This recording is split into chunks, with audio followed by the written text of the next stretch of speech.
വിശുദ്ധ ലൂക്ക എഴുതിയ സുവിശേഷം അധ്യായം 12 വാക്യങ്ങൾ 54 മുതൽ 59 വരെ.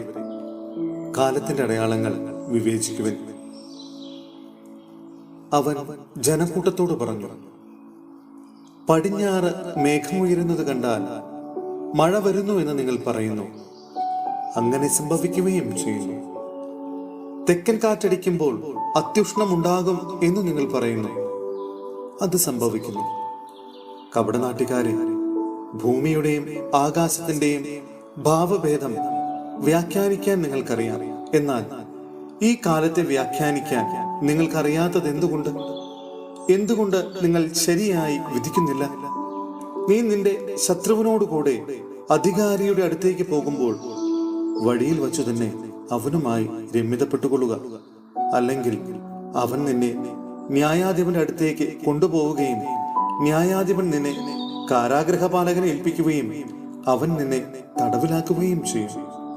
അവസാനത്തെ തൊട്ടുവരെ കൊടുക്കാതെ നീ അവിടെ നിന്ന് പുറത്തു വരികയില്ല എന്ന് ഞാൻ നിങ്ങളോട് പറയുന്നു. സഹോദരരെ, വെളിപാടിന്റെ പുസ്തകത്തിൽ നിന്നുള്ള വായന അധ്യായം 19 വാക്യങ്ങൾ 11 മുതൽ 15 വരെ. ദൈവവചനം. സ്വർഗം തുറക്കപ്പെട്ടതായി ഞാൻ കണ്ടു. ഇതാ ഒരു വെള്ളക്കുതിര. അതിന്റെ പുറത്തിരിക്കുന്നവൻ വിശ്വസ്തനെന്നും സത്യവാനെന്നും വിളിക്കപ്പെടുന്നു. അവൻ നീതിയോടെ വിധിക്കുകയും പടപൊരുതുകയും ചെയ്യുന്നു. അവന്റെ മിഴികൾ തീനാളം പോലെ.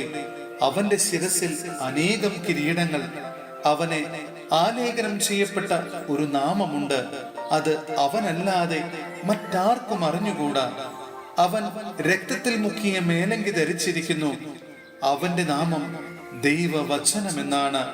സ്വർഗീയ സൈന്യങ്ങൾ നിർമ്മലവും ധവളവുമായ മൃദുല വസ്ത്രമണിഞ്ഞ് വെള്ളക്കുതിരകളുടെ പുറത്ത് അവനെ അനുഗമിക്കുന്നു.